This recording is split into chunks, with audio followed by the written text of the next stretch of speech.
Welcome everyone to the Children, Families and Education decision meeting. I'm Councillor Susie Horton. I'm the Cabinet Member for Children, Families and Education.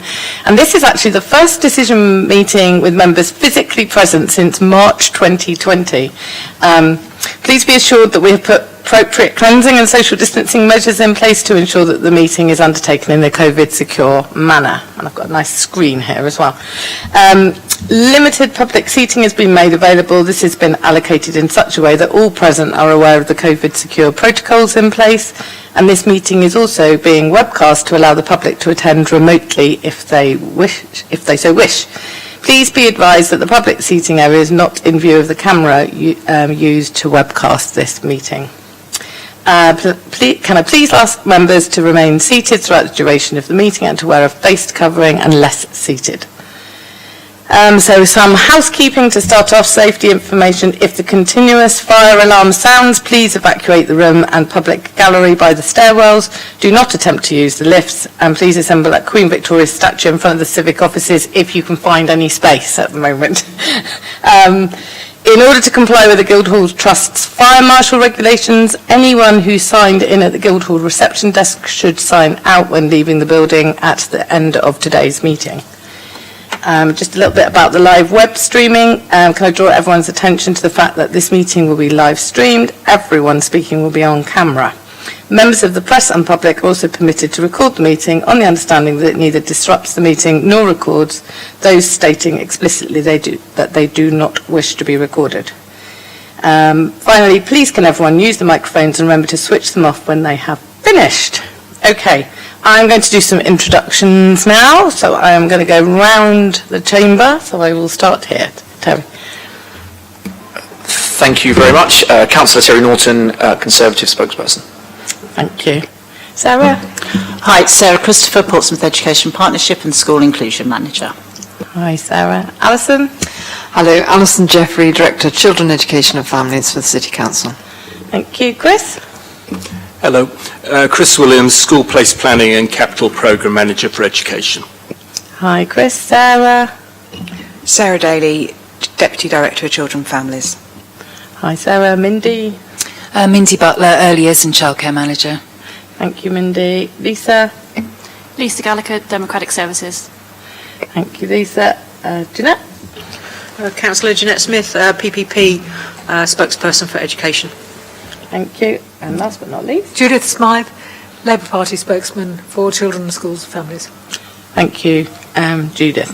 Okay, I will go on to straight on to the agenda then. So are there any apologies for absence, Lisa? No apologies, everyone's present. Thank you. Thank you. And declarations of members' interest. Any members have interest to declare? Here we go. Yep, the usual one from me, personal, non-prejudicial in that I am employed at Mayfield School, albeit for an external company. Thank you, Terry. Jeanette?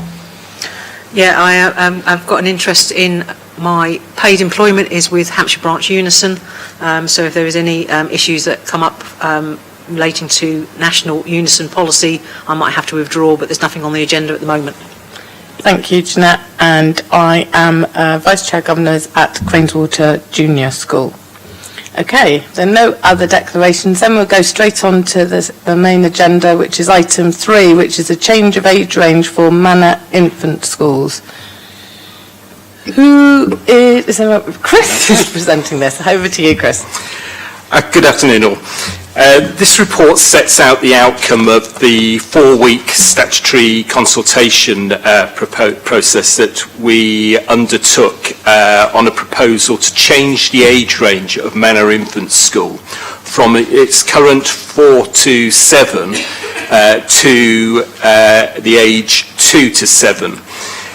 The consultation commenced on the 19th of May 2021. The report sets out the background of the proposal, as you will see in section 3. The nursery provision is currently operated by the school governing body under a different unique number to the school. This change of age will simplify administration with the school and nursery and facilitate improvements in educational standards. Section 3.2 of the report sets out the advantages of making this change. A change of age range is a prescribed alteration which is governed by the school organisation regulations, and as a result the local authority would be the proposer and also the decision maker for this alteration. The 4 stages of a statutory process are set out in section 3.3 of the report. Members will recall that on the 11th of March 2021, the Cabinet Member for Education authorised the publication of the proposal and to move on to the representation stage of the statutory process. The 4-week formal representation period started on the 19th of May 2021, with the publication as required in the Portsmouth News. The formal consultation was conducted in line with the current statutory guidance and ended on the 16th of June 2021. If the change is approved this afternoon, the change would be formally implemented from the 1st of September 2021. The management of the nursery provision facilitates better recording and tracking of pupil progress and promotes a better sharing of good practice and early years teaching throughout the school. We had no comments on this proposal, which is not too much of a surprise. We often don't get too many comments back on statutory proposals which don't have a significant impact on the school. Therefore, we do recommend that this change be implemented. Thank you. Any questions? Thank you, Chris. Are there any questions from anyone? No, I think, as you say, normally when there's not much engagement, and it's usually a nod of approval. So thank you very much for that report. Thank you. I've considered a response to the statutory consultation carried out on the proposal to change the age range of Manor Infant School, and authorise the Director for Children, Families and Education to implement the proposal so that Manor Infant School becomes a school for pupils aged 2 to 7 years of age from the 1st of September 2021. Thank you very much. I think we're sticking with you for the next item. So it's the School Modernisation and Sufficiency Programme update. Thank you. The purpose of this report is to provide an update on both the progress of urgent condition projects being undertaken at schools, and also an update on school place and the school sufficiency projects being undertaken generally to increase school place capacity across the city. The background to the report is shown in section 3.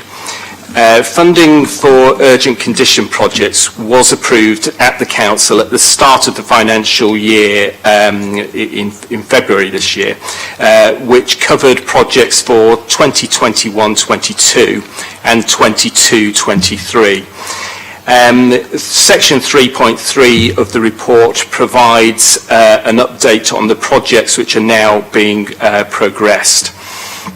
In addition to the previously agreed projects, Section 3.4 of the report outlines some urgent condition schemes which have been identified since the allocation was made in February. 3.4 of the report sets out the works being undertaken and the costs associated with those works. All schools where we undertake capital projects do contribute towards schemes as well, as per a methodology agreed by the Schools Forum. 3.5 of the report sets out the position on primary school places across the city. The number of primary school places rose significantly for over a decade. We put in place over 1,600 primary places, mainly fueled by rising birth rates, inward migration and housing developments. Year R numbers, reception year numbers, peaked in 2017 and have since been declining year on year, mainly due to a fall in the birth rate. 3.6 of the report sets out the current position at Year R. The number of starting school applications that we received in April of this year for starting school in September 2021 was actually 200 below the forecast number, which is quite unusual. Normally our forecast accuracy is very high. So we think that is most likely to be pandemic-related reasons.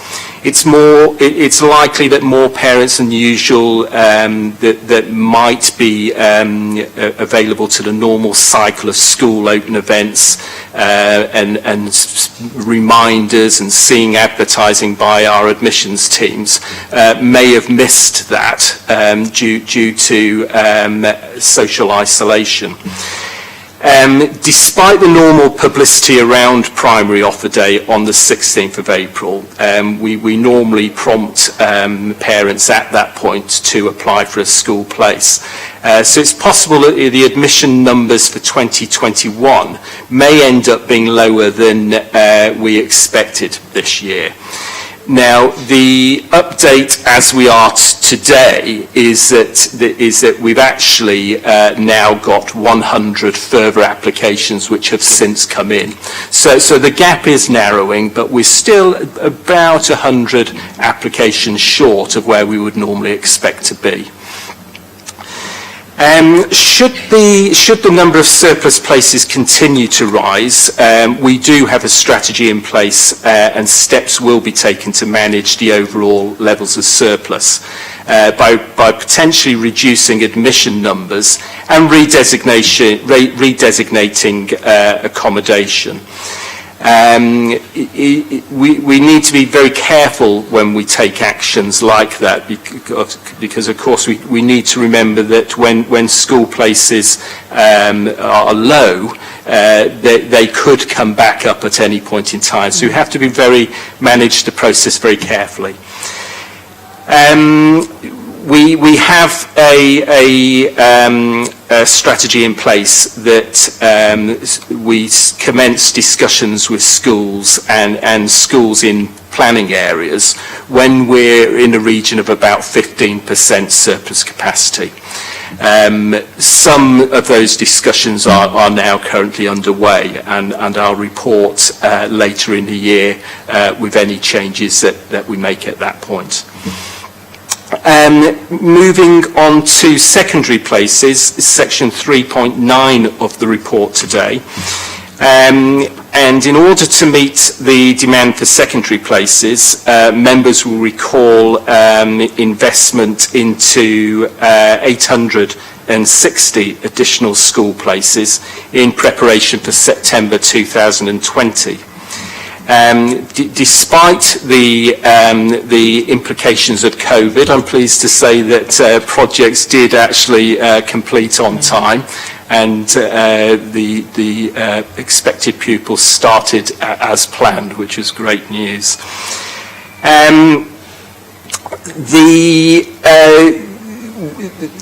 Obviously, as primary school numbers come through the system, so that does start to affect the secondary, hence why we're currently hitting the peak in secondary numbers.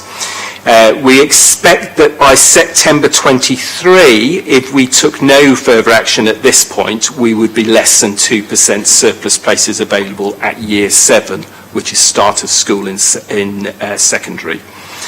Therefore, we are looking to increase places at both Admiral Lord Nelson and Trafalgar School by including an additional 10 places as set out in 3.9 of the report.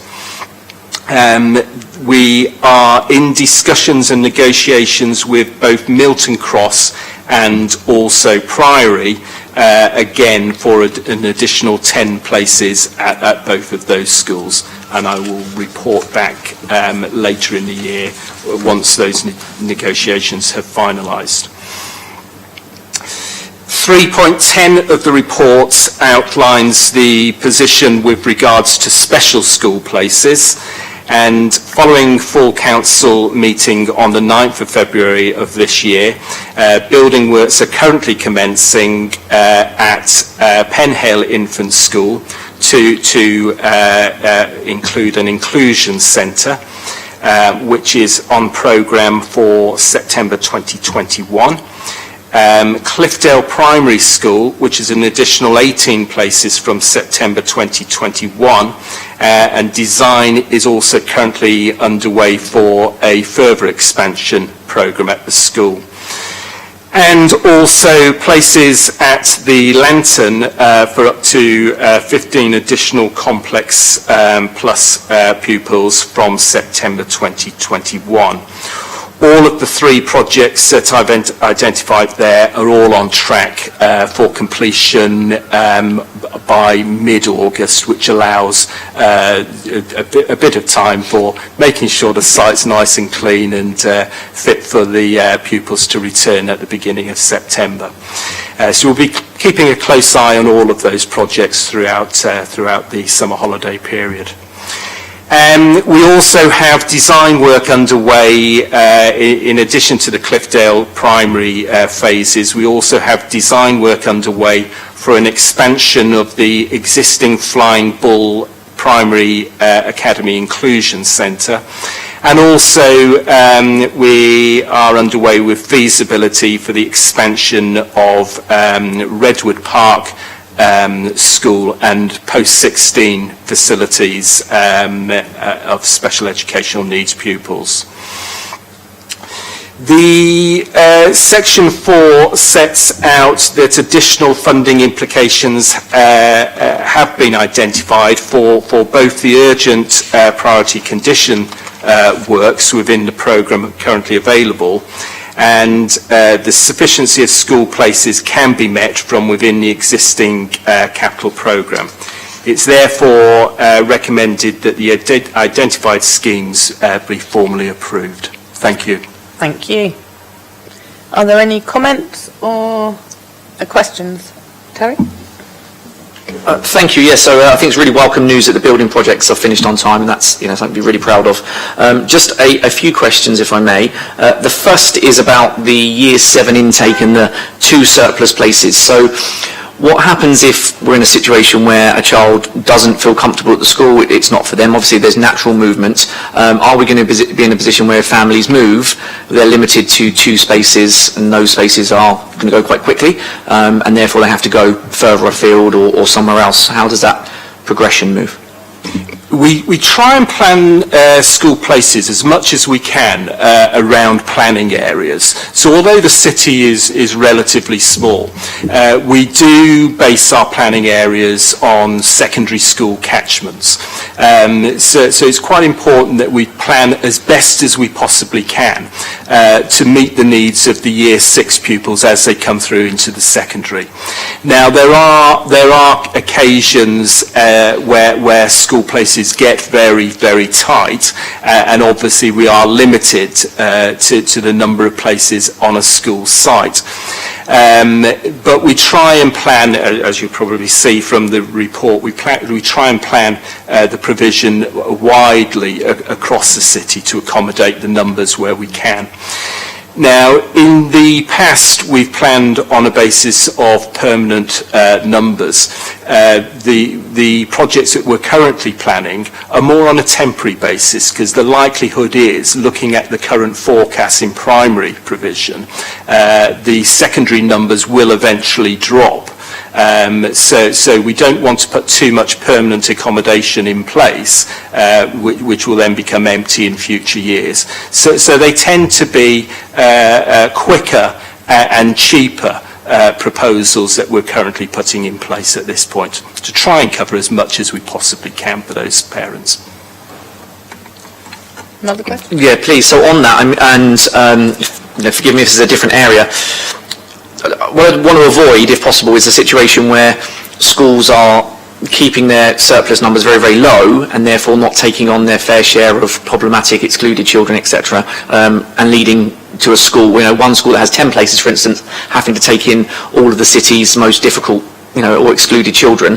What are we doing to ensure, does that tie into this, ensure that, everyone's getting their fair share? Yeah, we work really closely with our admissions team on the provision of school places. At the moment, the school places are becoming quite tight at the secondary sector, and a lot of our schools are actually already full. So it is a position where places aren't kept aside, but places will fill up. So we generally will fill to the published admission number, and I think working closely with both the school and admissions keeps the process very, very fair when allocations are made. I think Alison wants to add something to that. Thanks, Chair. Just really to add that our inclusion support panel processes are set up to ensure that schools collectively provide for the children who need a change of school and a new start. So that process manages the kind of tensions that you allude to, I think. Thank you. Either of you two? Yeah. Oh, sorry. I didn't realise you. No, we'll finish with you, Tony. Quick one, and it was about the expansion at Cliffdale, sorry. So am I right in thinking that the expansion at Cliffdale has meant that the family centre has moved? Is that right? Yeah, the Cliffdale expansion is a four-phased expansion programme. Yeah. We're currently on phase one. Okay. We will be looking, and we're currently looking for accommodation to move the family centre from that site. Great. And we'll be kept up to date with ideas and where that could be going. As soon as we are in discussion currently on a number of establishments. Wonderful. As soon as that finalises, we will report back. Thank you. Thank you. No. Yeah, thank you, Chair. In 3.6, what is the financial risk to schools if we don't find these 100 children that seem to be falling off the cliff a little bit of not applying? So I'm a bit concerned how that's going to affect their budgets. We have had discussions with all of the schools where the largest numbers have not appeared. Some have chosen to actually continue operating with the same forms of entry, but less pupils in each class for the time being. Now, in saying that, the numbers often fall unfairly on schools, and you generally find that if numbers are low, it isn't at every school in a planning area. It tends to be at maybe one or two. So we are having discussions with them about what options might be open to them going forward, and whether we do lower their published admission number in the future, whether now is the right time, or whether we use the accommodation for anything else, or a lot are, as I say, they're choosing to just work with lower year groups at the moment. Financially, there will be an impact going forward for the schools if they choose to operate under their existing models whilst running with surplus accommodation of significant levels, I would say. Alison, you want to add to that? Yeah, Chair, just to add that it is really problematic for a school to face a sudden loss of expected pupils, and primary schools, a couple of them have been really anxious about this, and we are talking to them about it and talking about mitigation measures, but there aren't a huge range of tools in the box, given the way that school funding works, actually, to support them. They'd have to work their way through the implications and think about how it manages. There's a bit of a lag in that the effect is not picked up until the next census, but they know it's coming. Yeah, thank you for that. But because it's for COVID reasons, is there nothing we can do to prop those schools up financially until this has passed? Because it does say in the report about, from other conversations with other authorities, we understand it's typical of what is happening elsewhere in the country and caused by the pandemic. So is there no funding we can get nationally to try and sort of prop this up or do something locally? Because I think it's really unfair on those schools that they are going to take a disproportionate hit for the pandemic. I think we can explore the options open to us, and it would have to be done with the schools forum, because it would be about using contingency within the schools forum, and we'd have to look at the rule book on that. Looking to Angela, or my finance colleague, but because it's not infinitely flexible, but it might be possible. I mean, there are no COVID grants for schools that cover a drop in your numbers because parents haven't got round to making the applications they should have done. I mean, we have really lent into making sure that everybody knows what they need to do in terms of applying for a school place, and Mindy will confirm that in terms of the early years settings working, health visiting, everybody. We've got all the messaging out there to parents. So, it may be just genuine population drops that we didn't expect. It's not, I don't think it's just about COVID, actually. It's just population changes that are different from the ones we projected. So my question was going to be that we've kind of found 100. Is there a chance that as we get towards September and schools starting again, that people will appear because it's suddenly on their radar, whereas a message 6 months before that, maybe it's not so urgent, especially with a young child? Because I agree with you. There's no doubt that COVID has impacted a lot of things, and it makes sense to say that actually this explains an unusual drop. But at the same time, presumably it's very difficult to trace it literally down to COVID. So, and with that lag, I suppose we can revisit this in September to see whether whether those numbers we found those kids, as it were. Yeah. We absolutely can do that, definitely. And we will keep the messaging going on all through the summer. Yeah, on that. So I know there's lots of cases as well of families that took their children, certainly EAL students where families that took their children out of the country at the beginning of the pandemic and have not returned since. Are we prepared, therefore, for those children to return from those countries, potentially to come and live with grandparents, uncles, aunties? I know that I've got some examples of children that I think are going to come back at some point, and we're expecting to have them back, where they're not going to be turned away, or are we going to be able to, not turned away, of course, but are they going to have options to be able to go in to the schools nearer to where they live and what have you? I mean, is there capacity for that? Yes, I think it's very fair to say that this has come at a time when pupil numbers in the primary sector were going down. So there was always going to be a surplus of primary school places right across the city. So we would never get rid of the places, and I think we do expect a lot of these to actually come back at some point. So. Good point. Any other comments or questions? Interesting discussion. Thank you, everyone. So the recommendations for this report are we note the progress on the school modernisation urgent condition projects, the secondary school sufficiency projects and the special school sufficiency projects, and the schemes agreed with myself since the last report are formally approved. So thank you very much, and thanks to all your teams, Chris, for not only dealing with the pandemic but all of the supply issues that are associated with that. I think it's testament to them that these projects have come in on time, so thank you. Okay, so item number, where are we at, is the 5, aren't we? Yes. Local authority and maintain schools balances. Actually, Angie, do you want to introduce yourself first and then go straight into your report? Thank you. My name's Angela Mann and I'm Finance Manager for Children, Families and Education. Okay, thank you.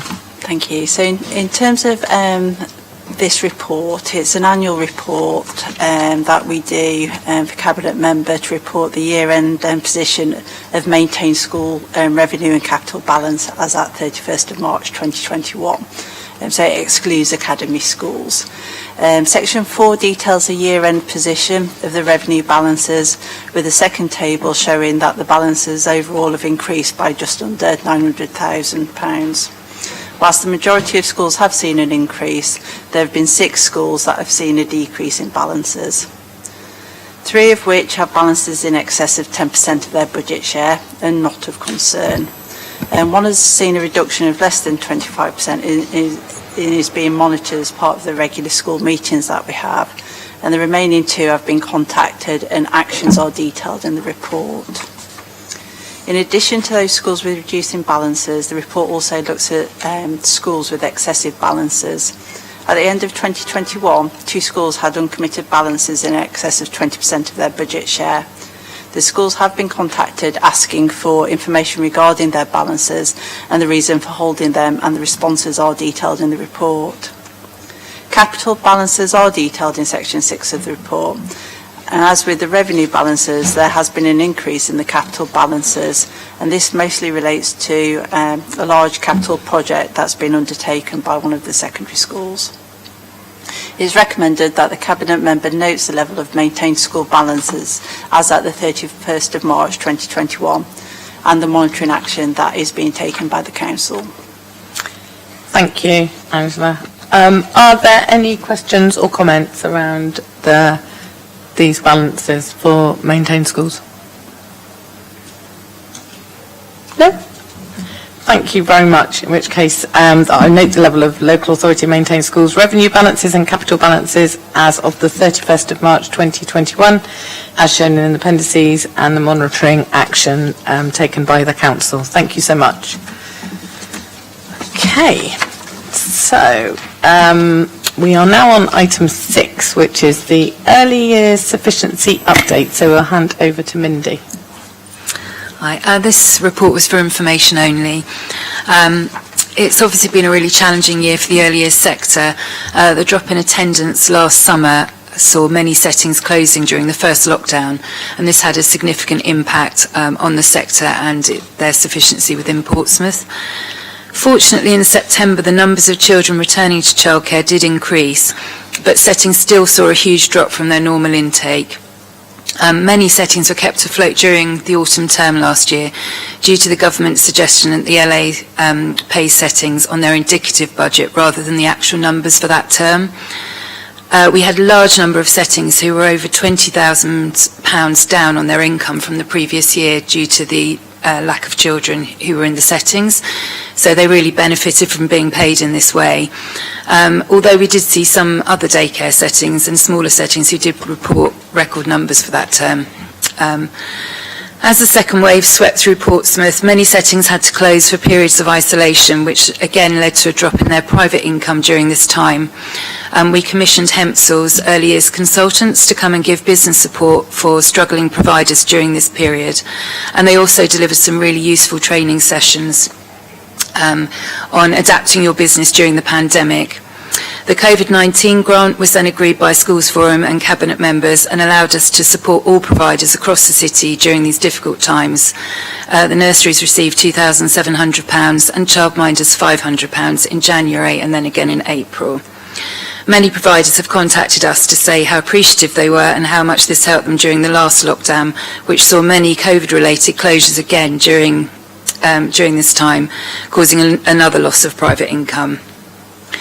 So during this period of time, we've seen 4 nurseries close across the city and 4 childminders resign their posts. That's 2 more since this report was written. We've also seen 2 nurseries that have opened during this time, and we've had a lot of inquiries about setting up new provision, which is encouraging. The setting run from David Lloyd Centre at Port Solent is the only setting not to have reopened, but we're in discussion with them and we're hoping that they're going to start again in September. They're trying to build up the register currently. In recent conversations with providers, we've been told that many settings are full over the summer period and numbers are looking really promising for registered children in September. We hope that as parents begin to return to a regular working pattern and return to offices and workplaces, that we'll see an increase in the hours that are being taken up in the settings again. Many providers did decrease the hours that they were open during the last few months, as parents who were working from home weren't using the early starts and the late finishes, but we are seeing that getting back to more of a normal phase again. So in summary, the sector's faced some really significant difficulties over the past year that's really impacted on businesses considerably. We're hopeful that we can continue to support those who are struggling. We're still giving business support and signposting families to targeted settings who we know are struggling, and that's helping to increase their numbers. The COVID grant has been a welcome addition to funds to boost those deficits. I think it's been really encouraging to see the green shoots that we're seeing with the increasing numbers of children attending childcare across the city. Many settings are reporting being full in September, which is actually almost unheard of. So hopefully we'll be able to get back to business as usual again soon. I had planned to do another sufficiency update in August, but as I've just done this, I don't think there will be much to update. So with your permission, I think I will do that at the beginning of the spring term, just because we'll have a really good picture then of where we are and what's happened to the numbers in the autumn. But so far, the feedback from the sector is looking quite positive considering what they've been through, so it's good. Thank you very much for that thorough report and timeline of the experience of being an early years provider during this pandemic. Much appreciated. Jeanette, do you want to go? Yeah, it's just a comment really.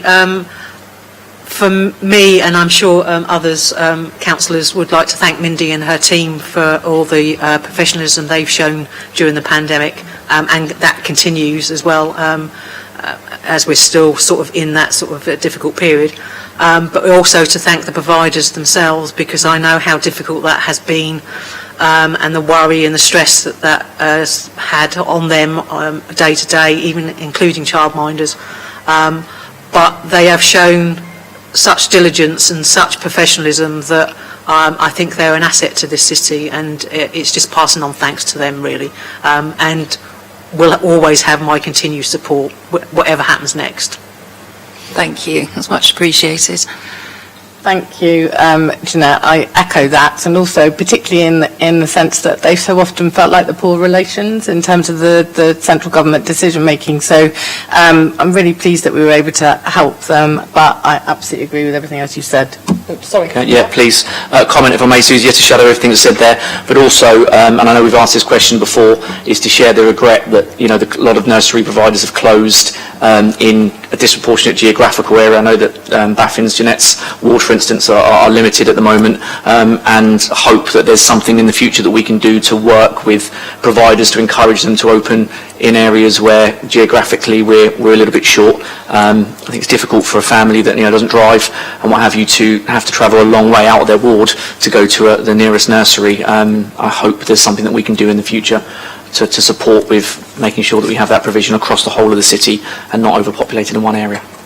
Yeah, I absolutely agree. Baffin's is an area that we've had our eye on for a long time, trying to find some more provision and a suitable building. So we'll keep looking, and we are aware that the north of the city is very top heavy in provision. So it's something that we keep looking at.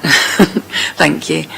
Thank you, everyone. So the report was for noting, so duly noted. Thank you very much, Mindy. So going on to the next item, which is item 7, which is the DSG Dedicated Schools Grant 2020-2021 Outturn Report. I'm assuming we're back to Angela. Thank you. The report's for noting the year-end budget position for the Dedicated Schools Grant as at the 31st of March 2021. The table at 5.1 shows the variations against the revised budget and the outturn, and it shows that overall there was a projected underspend of 2.9 million, leaving a carry forward of 5.5 million for 21-22. The report outlines the known commitments that we have against the carry forward and also highlights areas which are still unknown. And this includes uncertainty over the funding that we will get for early years. We get a backdated adjustment for last year, which is due around this time of year, which is based on January information. And there's also uncertainty over our future funding on the high needs, because we're still awaiting the consultation outcomes, which took place earlier in the year. And the other thing that there is uncertainty over really is the impact of COVID. So you'll see that actually there's quite a large underspend on the high needs budgets, and the actual numbers were lower than what we budgeted for, and we're still trying to work through the causes of that really, and whether actually numbers will catch up this year, and so that might have just been a one-off underspend, or whether it is going to continue. And so I don't know if anybody's got any questions. Thank you. Yeah, just a quick question for me. In 9.1, it says there's, after the carry forward balance of 5.5 million, there'll be a leaving a balance of 5 million. Could we just give some assurance that that 5 million isn't going anywhere out of children and families, that it is staying there and it will be used for other things? Because that sounds like a large sum of money, but in children and family terms, it's not. Yes, so the Dedicated Schools Grant has rules and conditions that govern how we can use that money, and so it is for the purposes of education and early years, so the council can't use that money for other purposes, which is why the next item I've got for the rest of what the council does govern its spending on. Good point. Yeah, no, I just wanted to shadow that point really. So we're absolutely 100% sure that no money from the Children, Family and Education portfolio is going to go back into a general pot to be used for any other projects at all. No, this is the DSG. Okay, so in terms of the DSG, that's okay. Which is completely ring-fenced. Although I was having a conversation with Alison earlier about to what extent can we look at that and use it. If it does seem to be that there's not an enormous floodgates of, so in other words, there's a kind of lag, is actually what strategically we can do within the rules and regulations of the DSG that could actually further aid support around the high needs budget. So that's where we've got to. So yes, absolutely. Any other comments about this? No. Okay, that's great then. So thank you very much, Angela, for that report. And I will, I just need to note the year-end budget position of the DSG as 31st of March 2021, together with the associated explanations contained within this report. Thank you. So now we come on to the Children, Families and Education Portfolio Outturn Report 2020-2021. Thank you. Again, this report's for noting and sets out the financial position for the portfolio at the end of March 2021. The portfolio was underspent by 335,000, which included COVID costs of 664,000, which were not covered by additional grants. So that means that we did actually get some additional grants, mainly home to school transport from September to March, and we also got some additional grant that we was able to claim for unaccompanied asylum seeking minors, where we incurred additional expenditure due to COVID. Some of the key variances for non-COVID were the home to school transport of £100,000. And we also got £1 million £100 of additional unaccompanied asylum-seeking minor grants, which we hadn't budgeted for. However, that's offset by an overspend of 1.6 million on residential placements for looked after children. And we also had an underspend of 700,000 on fostering placements. There was an underspend of £500,000 across support activities, educare and early help, and prevention, and these were due to vacancies and reduced operational costs. And finally, the capital programme has stayed within budget and is a long-term programme. I don't know whether you've got any questions for me. Any questions of Angela? Shall I go to Judith first then? Judith.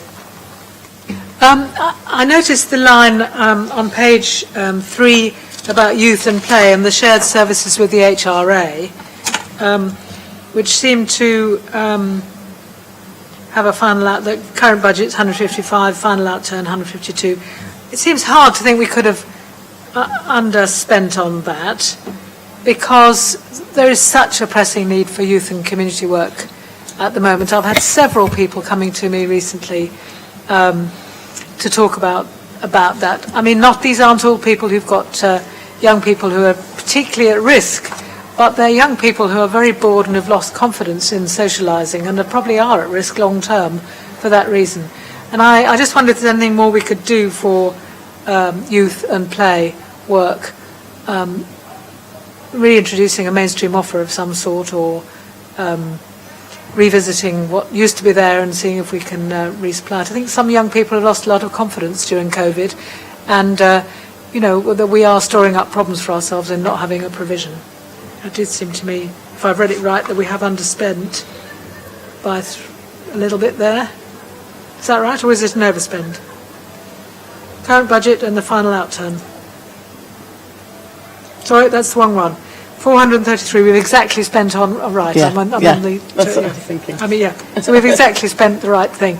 But is there any, yes, I read it wrong. I can probably add a little bit more to that, Judith, actually. Across the council, I think we spend over 2 million. If you look at it covers 4 different portfolios. Yes. And I think you're right. We spend it all, and we can spend some more. We are looking at it strategically to make sure that we can actually maximise that working together and that pot of money to do exactly what you're saying, which is to respond to the obvious demand for support of young people in the city. I mean, I can only assume it's the same across the city, but I have had a lot of people from my ward and in places we've met recently saying how very, very non-existent the present is for young teenagers. And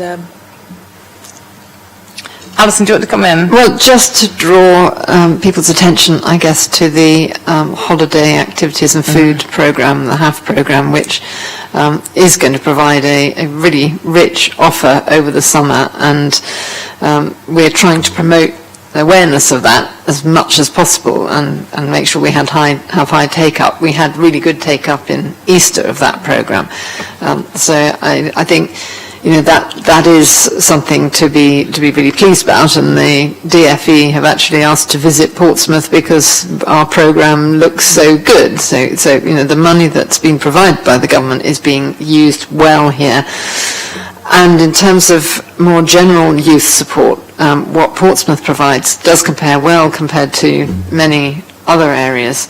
And I guess the strategic issues around the children and families budget, in my view, for what it's worth, and I know this will be others to decide, but the more we can invest in the family safeguarding approach, which prevents the need for alternative care and supports the reunification of families, the more we can shift spend from care into effectively prevention, and that seems to me where we might be needing to continue to go strategically. But I'm aware of the public view about activities for young people.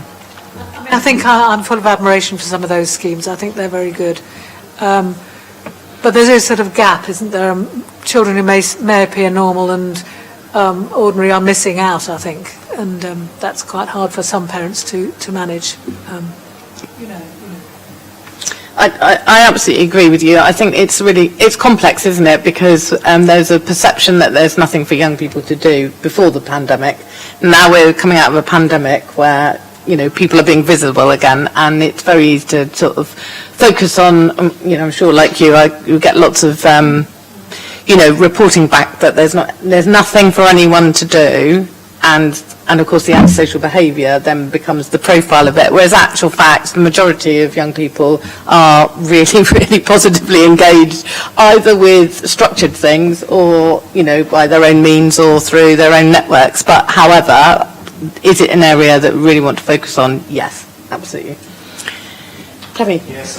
Forgive me, I've got ahead of myself, didn't I, last time? So I guess this is where I should be asking that question. What guarantees do we have, I guess probably for you, Susie, really, that any underspend will stay within the portfolio? We've been discussing about the ways that we can use the underspend according to, exactly what Alison was just talking about, which is further leaning into the kind of stronger futures, investment in expanding the family safeguarding and employing more people to be able to do that. So, that is where this is where the underspend will be focused on. Okay, so none of that money is going to go into cabinet. It's not going to be dispersed into other areas for any other portfolios or anything like that. It's going to stay in education and the families. The final decision has not been made. However, you have my commitment that any money that is spent, that underspend on this, will be definitely leaning in towards that agenda. Okay. I'm going to comment then, if that's okay. Yeah. I'm not entirely satisfied with that, and that is down to you. I mean, I struggle because what we have often within the portfolio is where there are problems, where there are issues. We've recently raised about a lack of attainment. It often comes back to a lack of government funding. I would hate for that to be devalued by an underspend, because my response is going to be simple. If each time we sit down we say we need more money from the government, I'm going to say, well, hold on a minute, we had £1 million there last year that we underspent and it went off to various projects. So I want to be as clear and as transparent as possible about that. No, this is not a portfolio where we struggle to find areas to spend money. We're hearing about a backlog in CAMS, we're hearing about social services, we're hearing about, it's not hard to find areas to spend that money within this portfolio. I guess my question would be, what are we going to do to deal with the backlog in CAMS? What's in place to deal with that if we've got £1 million that could potentially go off into other projects and other portfolios? I know it's going to be hard around that cabinet table if people are each grabbing it. I don't want it to sound too political and say that it's going to go on vanity projects, but we have before seen money that's gone away into other portfolios, and quite frankly, it's money taken away from children. I think I need to push the point as much as possible that it's, really, really do think it needs to stay within this portfolio. And if I were the portfolio holder, I think if Jeanette were, if Judith were, we'd be banging tables and making sure no one got their hands on it. I want to make that point as clearly as possible, if I may. Point taken. Thank you. Can I just be clear? I'm not quite clear on, on page 5, we've got the education underspend, which we talked about before, which is all DSG money, isn't it? No, this is a different budget. This is a completely different budget. The DSG is the government-funded money, which is ring-fenced. Exactly, but I was so we have a separate budget for education that is underspent. So this is the that's portfolio not protected. Budget. Yes. Yeah. So that can go to reduce the overspend of the £771,000 in children and families. Is that right?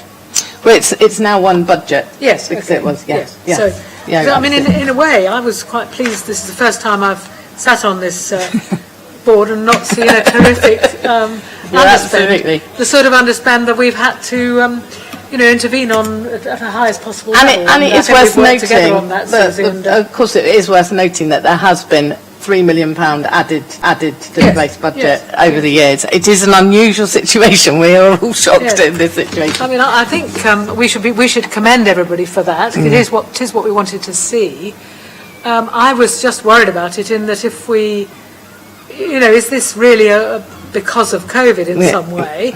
Because it's been such an unusual year, and are we expected to move towards our traditional, quite rather too high overspend next year and the year after. That was going to be my... Alison, do you want to come in? If I answer that point first, I think we are actually on a really good trajectory, and we shouldn't return to, fingers crossed, but we shouldn't return to a significant overspend next year because of the fact that our investment in family safeguarding has enabled us to keep more families together and spend less on alternative care, and that strategy is working, and it's why Councillor Horton is talking further about leaning more into that. It might be worth noting that in terms of CAMS, the problems we've got at the moment actually are not about money there, it's about recruitment. There is plenty of investment in CAMS where Solent NHS Trust is having difficulties recruiting sufficient staff, which we are in active discussions with them about how to address that. But the CCG, whose responsibility it is to fund CAMS, have invested significant additional funding for eating disorders and other things. The problem is actually finding staff at the moment. Thank you, Alison. Jeanette? Yeah, I've said in other meetings that the most important thing this authority has to do going forward, not just because of COVID, but always, is to look after children and families and adult social care, including health. There is nothing more important than that. All the rest should be feeding into that. So I would always support that any underspends is reinvested into the service. There is a track record of other parts of the authority putting into children and families to make sure that they didn't have to pay their overspend, which has been quite large in the last few years. I've also known Susie a long time, and she fights very hard for children and families on Cabinet, and I don't think that's going to change tomorrow. So I'm confident that she will sort of hold her own on that. And there's enough people around this room who will be fighting very hard if that is even in the offering. So I'm confident going forward that children and families will be able to keep their underspend and develop these services more that really aids families moving forward and coming out of the pandemic, because that is going to be more important than ever. And that is testament to officers who have worked extremely hard through children and families, but also their professionalism and how well thought of they are, not just within the council, but also within communities. So this is due to hard work, and yes, there is an impact on from the pandemic, but that's not all the answer. So I'm confident moving forward that children and families will just get better and better and provide the services that we can. If there is any hints that somebody doesn't do that, then I'm sure we'll be shouting very hard. Thank you, Jeanette. I think Angela wants to come back in, don't you? Just wanted to say that the approach to the reserves was to try and look at all the COVID overspends that we had initially across the council, and we looked at making sure that our finances were sound throughout the year, and so we had to look at how we used the reserves in 2021.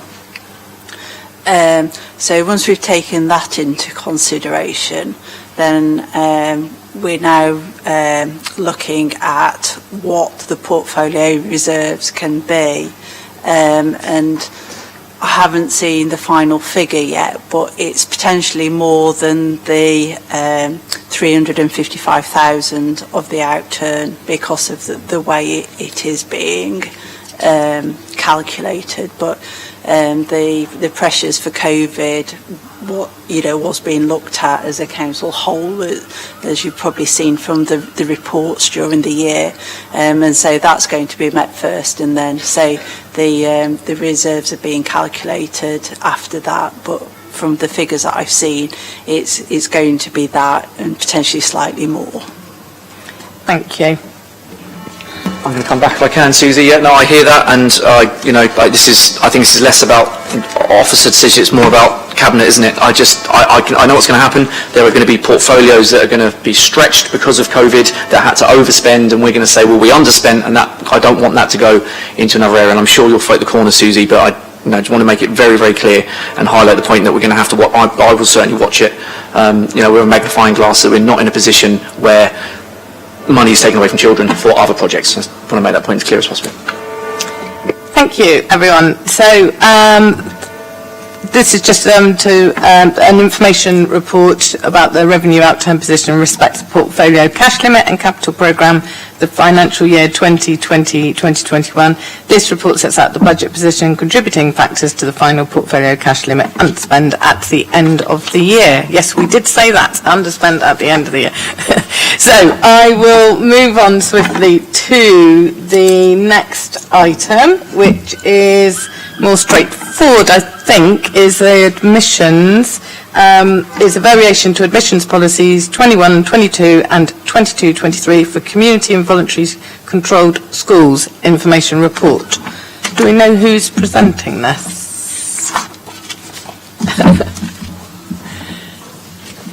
It's quite straightforward. I wasn't expecting to, but I'm happy to. It is very straightforward. Yeah. It is a change from the Department for Education in the statutory change to the admission policy, noting that children who've been previously looked after, adopted from outside of England, will be given equal first priority in admissions alongside children who've been looked after and previously looked after by English local authorities. So there is suggested change, the proposed changing of the wording there, which we need to do to comply with statutory regulations on that. Okay. It is for information. I think it's very straightforward. Yeah. Okay, so we note those statutory changes, and thank you very much, Sarah, for stepping up. Okay, so now, presumably this is why you're here, is the next report. So that was a warm-up act. So I'll hand over to you. Yes, so the next one is for me. So item 10 is to note the impact of some of the initiative taken to promote greater inclusion and some of the demands on the DSG high needs block.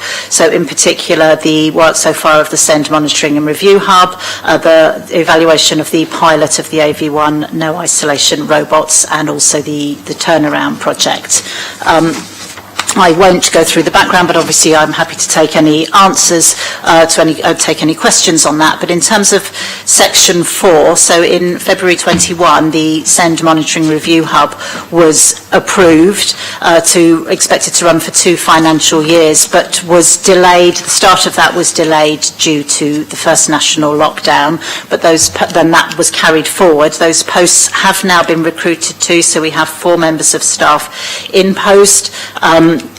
And their focus is on the annual reviews of education, health and care plans, because previously, since the implementation of the statutory reforms, it has been about converting the old statements to education, health and care plans, and then making sure that we've met the timelines for the education, health and care plans, and we're one of the only authorities on 100%, and we remain there. But this has allowed us to give that extra focus on annual reviews, so particularly making sure that the support specified within the plans is being delivered and obviously is achieving the outcomes for the children, that the EHCP is being funded at the correct level, and that where the evidence suggests that support could potentially be reduced, or in fact has been reduced, then or the EHCP could be ceased because the child is able to have their needs met without that, then that can then be actioned. The Review Hub are also proactively monitoring all the out-of-city placements to make sure that whenever possible, where a child's needs could be met within the city, that is appropriately planned for. And that timescales are also met with making sure that changes in placement or amending or ceasing EHCPs are met. So given the delay in recruitment, the proposal is that a full evaluation goes to Schools Forum in early 2022. The second item is regarding the AV1 robots, which again were piloted starting prior to the pandemic, but paused due to lockdown, but picked up again since then. All the schools involved reported very positively in terms of the AV1 robot being a valuable tool. I'm assuming members have had some previous information about the robots, and I don't need to describe particularly what they do, but they do allow, just for the benefit of people that might be listening in, they allow children and young people to have a virtual robot sitting in the classroom that they can interact directly with their peers through. So there's 7 children have used them. It's not looking to replace any of the existing medical provision, so this is for children who are unable to attend school for medical reasons from a medical professional, and is part of that continuum of offer from through the Harbour School. The particular things that have been really positive is allowing children and young people to spend some time with peers, to have that direct contact. Parents have been very positive about the way that children have been able to keep in touch. They've been able to have direct input from the teachers, and in some cases instant responses. And we've also heard of children going on school trips by the robots being able to go with it, so they at least are able to feel and maintain a relationship with their class. It is not the solution for all children who are unable to attend school. It is part of the provision, and the other parts of the provision through the Harbour Medical School are still in place and will remain in place. So the decisions about whether the robot is an appropriate provision for an individual child, those decisions are made through the Inclusion Support Panel, the Fair Access Protocol, which is where all the decisions about medical tuition are already made. So they are allowing people who are absent for medical reasons to have more hours of education than they would be, and more cost effectively than they would be through individual tuition. Obviously individual tuition is a very expensive way of providing that support, which is still continuing, but it is block funded, so increased demand means that each child potentially gets less on that. So again, it's to note the progress on the AV1 robots, and the funding for that has been, continued funding for that has been discussed at Schools Forum. And then the third item, which is one where we are requesting additional resources for, is the turnaround project, or the re-turnaround. Can you turn around again? I'm not sure. The relaunch of the turnaround project, which was funded by DFE grant funding, which ended in August 2020. And that project focused on reintegrating pupils to mainstream school after a short period in alternative provision. It was evaluated, showing that significant impact on reintegration rates. The approach provided support for mainstream schools, one-to-one work with pupils, and working with families and advocacy for the families, enabling more children to have short episodes at alternative provision, which meant that more children were able to access that by going back to mainstream, so that it was reducing long-term alternative provision costs. We saw that 85% of pupils successfully returned to mainstream schools. 100% of them had evidenced an increase in their emotional literacy skills, and the engagement with families made a huge difference as well. Across the troubled families outcomes, plans in place, including early help assessments, and also support provided for siblings as well as the children who were originally involved. Parents reported, 100% of parents reported improved relationships with the home, and even pupils themselves reported relationships as being better or very much better within the home.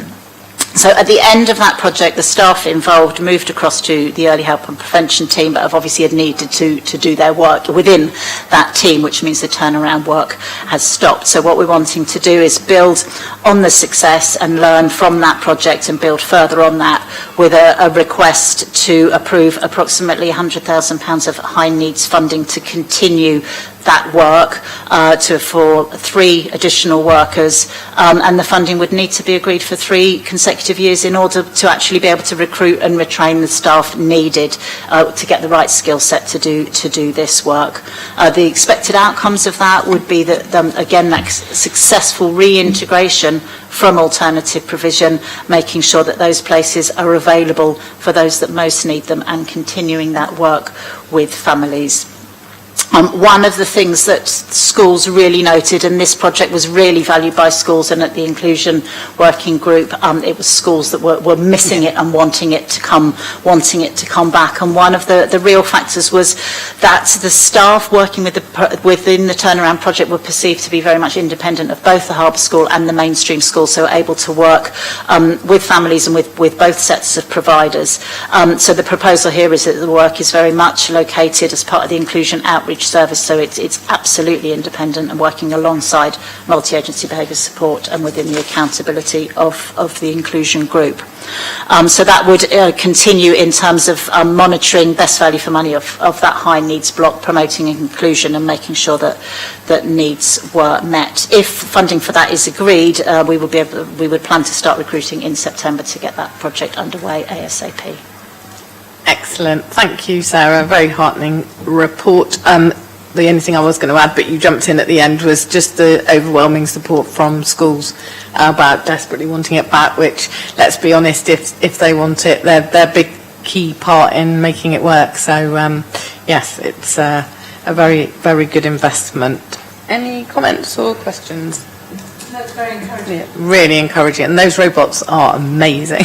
Just incredible. I think they've caught everyone's hearts, really. So thank you so much. So thank you for the recommendation, and I note the progress that's been made in achieving greater inclusion in education in Portsmouth, in line with the aim of the SEND strategy, the progress of the monitoring and review hub, and the full evaluation of the impact of the work after 18 months will be brought to me in 2022, and finally the continued funding of the 6 AV1 no isolation robots, finally the funding for the turnaround project, 100k per annum with a minimum commitment of 3 years, and followed by a full evaluation. But if it's anything like the last one, then it will be something that we want to continue in the future. So thank you very much, Sarah, for your report. Are there any other comments from anyone else? It's a nice one to finish on. So I do believe, everyone, that is it. Thank you for coming. Thank you for your comments, contributions. Oh, yes. You're going to beat me to it. I am, but you're going to follow me. Obviously, this is Alison Jeffrey last meeting, sort of public meeting, I think. So there's going to be sort of quite a few speeches, I'm sure, as we go along. I don't think I can express how much or how turbulent this portfolio was before Alison joined. And when she did join, slowly but surely it became very stable, and she got a group of officers around her who are extremely professional, and that is testament to leadership. And for me, I would like to thank Alison for all that leadership, and taking us through what has been really a difficult time, not just COVID, but the last so many years. So for me, thank you, and we are going to miss you. But I wish you well for the future. Absolutely seconded by me, and I've been full of admiration for your work and the way your team has been built and everything else, and I wish you well in the future. Terry? Absolutely. On behalf of the whole of the Conservative Group, thank you for all you've done, and I shadow those comments. So thank you. And finally, from me, thank you very much, Alison. I think this is the best portfolio to have because, on the whole, we're pretty much on the same page fighting for all young people in the city. And you are very inspirational in both in your leadership, but also, most importantly, the values that you bring to this. So every difficult decision is underpinned by really, really important values that we all share. And you are leaving us in a good place. And all the best for the future. Oh, thank you very much for your very kind words, all of you. I think we're very fortunate in Portsmouth to have strong cross-party support for this portfolio, which I know my colleagues will continue to really treasure. And I personally would like to thank you all for the support that you've given me, all the conversations, the friendship and support, the fantastic interest which you show in the work of the Directorate. So thank you all very, very much. Thank you. Thank you, everyone. That brings us to the end of the meeting. You're going to switch us off? Unlike the robots. I'm wondering whether those robots, we could just all have one.